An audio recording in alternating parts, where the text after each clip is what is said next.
And I am joined now by Marissa Hochstetter. She's the founder of Reform the Sex Crimes Unit, which advocates for increased transparency and accountability within the Manhattan DA's Sex Crimes Unit and Special Victims Bureau. Welcome in, Marissa. Hi, Adrienne. Nice to see you. Lovely to see you as well. So what's the goal of the Reform the Sex Crimes Unit? Yeah, so we have a pretty rare opportunity. In June, there's a Democratic primary to elect a new district attorney in Manhattan. Manhattan is not the largest prosecutorial district, but it is one of the most prominent. We think a lot about the case, for example, that office is bringing against Trump and others, Weinstein.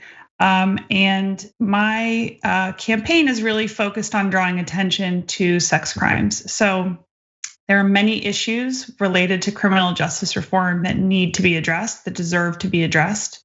And I believe sex crimes is one of them. And my own experience as a survivor and as someone who reported the crimes against me really led me to this place where I have been demanding change in that office. Now, if you feel comfortable talking about it in terms of your own journey through the system, I guess what was the most difficult part that made you say, I am going to stand up and use my voice? So the Manhattan District Attorney's Office has a history of saying publicly that they are pro-gender justice, that they support victims and survivors, and my experience was just not that. They repeatedly back down when the offenders are wealthy white men who access privilege, a network of privilege and bias and a friendship, essentially. So I was, at the time, the 20th person to accuse a doctor of sexual assault. There's now nearly 200 of us who've come forward.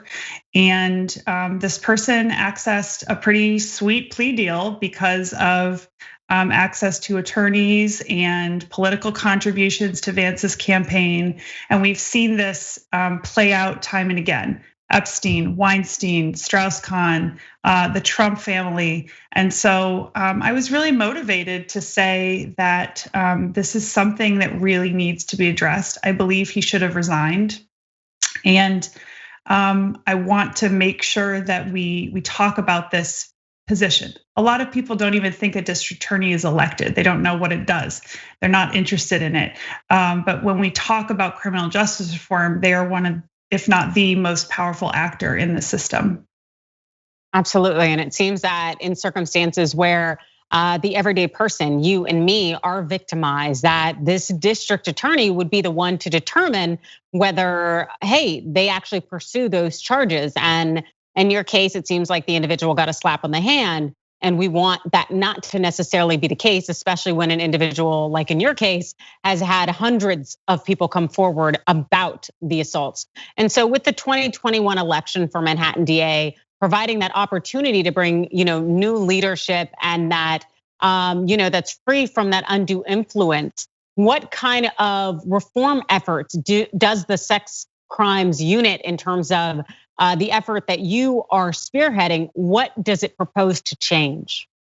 So first, we're focused really on transparency and accountability. So I believe that when a victim goes in to report a crime, they should not be seen as work. I understand now that when I came into that office and thought I was, doing the right thing, that I was essentially seen as, one more person on a list that they had to deal with. And fundamentally, that is wrong.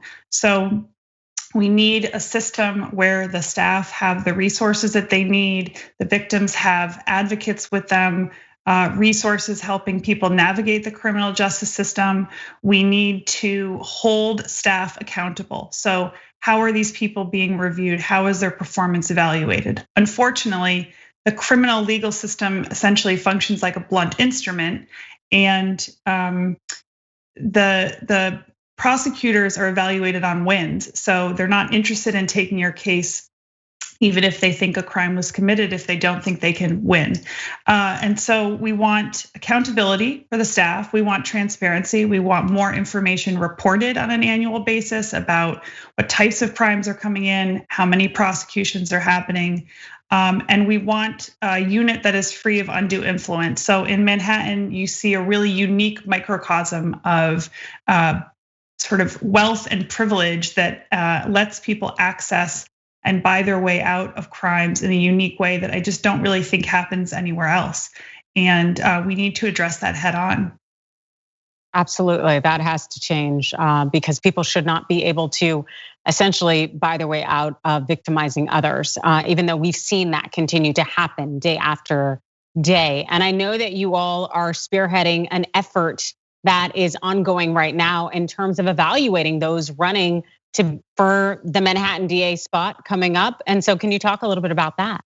Sure. So there's 8 candidates, 8 Democratic candidates running. And I've had really the great privilege of spending time and talking with many of them about my own experience and also sharing thoughts and ideas from others who are not willing to speak publicly, but really want to have their voice shared and heard. So we've issued a candidate questionnaire and I have an anonymous panel of victims, advocates, both criminal and civil attorneys on the victim and defense side, and other interested parties reviewing these candidate questionnaires, specifically on their proposals on how to address sex crimes. So we will be issuing a report in a couple of weeks, really identifying those candidates that we believe should get a green light on this issue that we think would bring a fresh approach to sex crimes, or looking at it in a new way. Because you have to remember that a prosecutor's tools are really inherently punitive, and they don't address anything about the root causes of sexual violence. So like other areas of criminal justice reform that we're talking about, we want to bring that same lens to sex crimes. And I just don't think it's there yet. People say they're progressive and we take that, but what does that actually mean for sex crimes? Where typically the rhetoric is about more prosecution. And so the two don't really line up.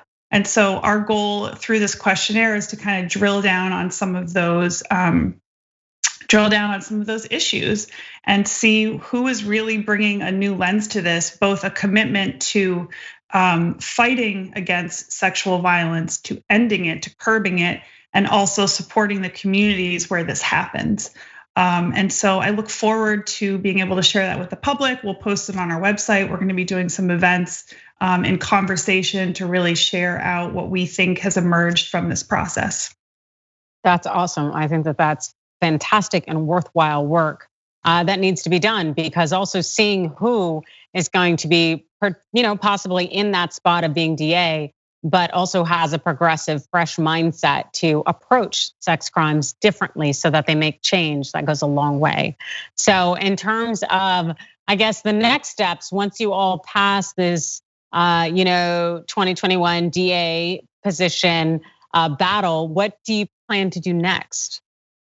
Well, we look forward to working with the new candidate who's elected. Vance has not confirmed that he's not running again, but conventional wisdom is that he's not going to. So we look forward to continuing to be a conduit for voices of survivors and advocates to the DA's office. And I do connect with advocates in other places all around the country and hope that what we're doing in Manhattan can serve as a model for others who really want to draw attention to this issue, right? The reality of a victim's experience in the criminal legal system is very different than what we say when we say Me Too and we believe you and we support you and speak out. And so I want to continue to draw attention to that issue and work with others who are interested in improving that response, thinking about how we respond to sexual violence, and what the criminal justice system can do to support that work. Yeah, using your voice and getting justice are very different things. And you did mention Cy Vance, who is currently the Manhattan DA, and he's been a hot button kind of topic of conversation right now, in part because of we saw with him prosecuting Donald Trump. But when it comes to prosecuting sex crimes, it sounds like he's kind of been lackluster. We don't have that much time left, but I'd love for you to give me kind of an overview and anybody out there who is voting in Manhattan so that they understand what they're looking at just in case he runs again. Well, if he runs again, please take the time to really read up on the other candidates. There are some incredibly talented people in the pool who have years of experience, are committed to this issue. There are women, there are immigrants. That position has, I think, only been held by like 4 white men in its history. So there's a really unique opportunity to bring new perspective to the position. And they're very public. There's a lot out there, and really take the time to inform yourself and vote. Their early voting starts in just about 3 months, so you can vote early and vote on June 22nd. Thanks so much. And Marissa, can you tell the people where they can find more about the Reform the Sex Crimes Unit?